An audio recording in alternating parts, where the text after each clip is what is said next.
กราบทักทายสบายดี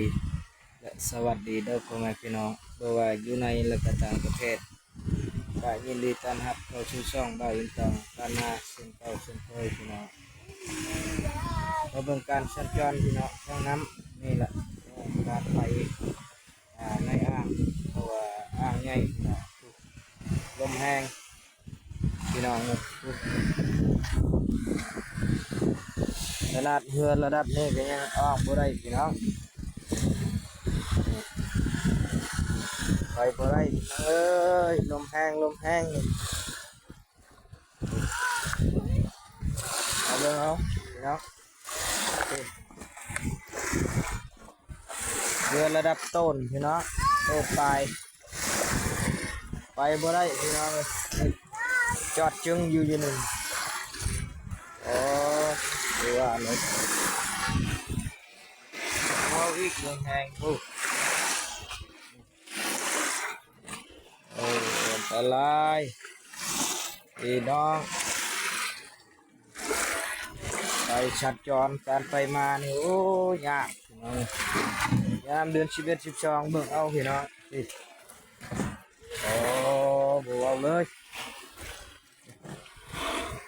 การจะออกไปนี่ดูมาน้อยๆปุ๊ไปบ่ได้พี่น้องถอยกลับเพราะว่าลมแรงขึ้นระดับ2 เมตรพี่น้องเป็นเมตร2 เมตรก็เลยได้โจ๊ะซะก่อนอยู่แคมพังเพราะว่ามันลมแห้งพี่น้อง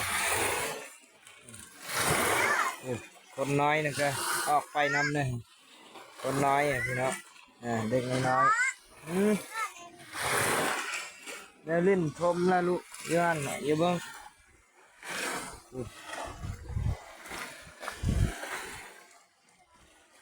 ยอมพี่น้องไปบ่ได้พี่น้อง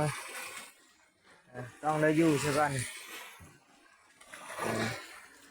โอ้บ่ได้อยู่แค่บ้านอันตรายไปบ่ได้พี่น้องเอ้ยอย่าเล่นไม่รู้ออกมาเด้อลมได้น้ำเลยน้ำคลองแห้งขึ้นให้โอ้ไปบ่ได้พี่น้องอย่ารอดเ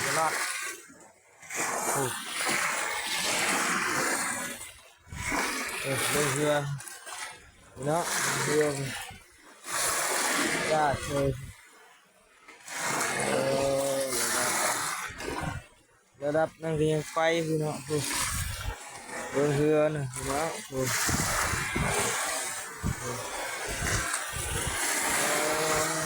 ลาย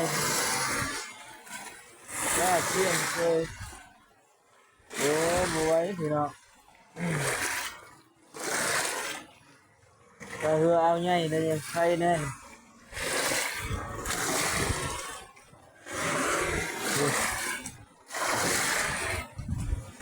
ไปสวย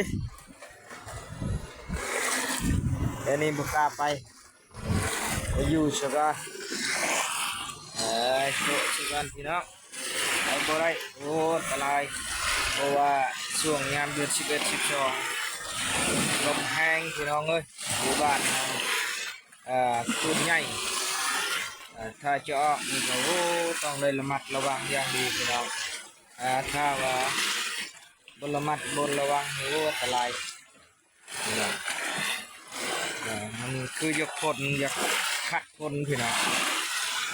ลมก็เลยแห้งนี่เลยการสัญจรไปมาแต่ยุ่งยากพี่น้องงานเดือน11 12เดือน1เดือน2แห้งยากพี่น้องการไปการมาลำบากเพราะว่าคลื่นน้ำมันใหญ่แล้วมันจะออกเรือบ่ได้พี่น้องถ้าจะออกไปโอ้ได้ใช้ความระมัดระวังเป็นอย่างดีพี่น้องได้โจ๊ะสะก้อนแกพี่น้องได้เรื่องคลื่นน้ำนี่ขนาดยืนอยู่นี่พี่น้อง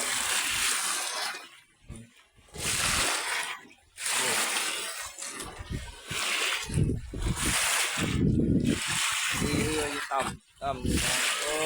เดี๋ยว น้องบัวเลยพี่น้องบัวยังยินน้องลมที่ขนาดต้นม่วงยังเนื้อได้เบิ่งลมลมแห้งพี่น้องถ้าเพิ่งค่ำๆจังนะพี่น้องถ้าเพิ่งตอนค่ำๆว่ามันสิเช้าหรือบ่เช้าถ้าบ่เช้าก็บ่ได้ออกพี่น้องถ้าบ่เช้าเขาก็ไม่ไปถ้าบ่เช้าก็ย้ายสุก่อน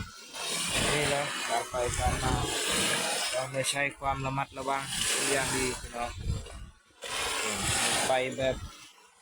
เอกลักษณ์บ่ได้อยู่ถ้าจะไปยังไงไปบ่ได้ดอกพี่น้องนี่แหละประมาณนี้พี่น้องใครคลิปให้พี่น้องได้เบิ่งน้ำคลองแห้งคลิปนี้ก็ขอจบเมียนเพียงเท่านี้สุดท้ายนี้ขอกล่าวคำว่าสบายดีนี่แหละพี่น้องเด้อฝากติดตามกดไลค์กดแชร์ให้บ่าวต่อเด้อพี่น้องเด้อเพื่อเป็นกำลังใจให้เป็นคลิปต่อไปพี่น้อง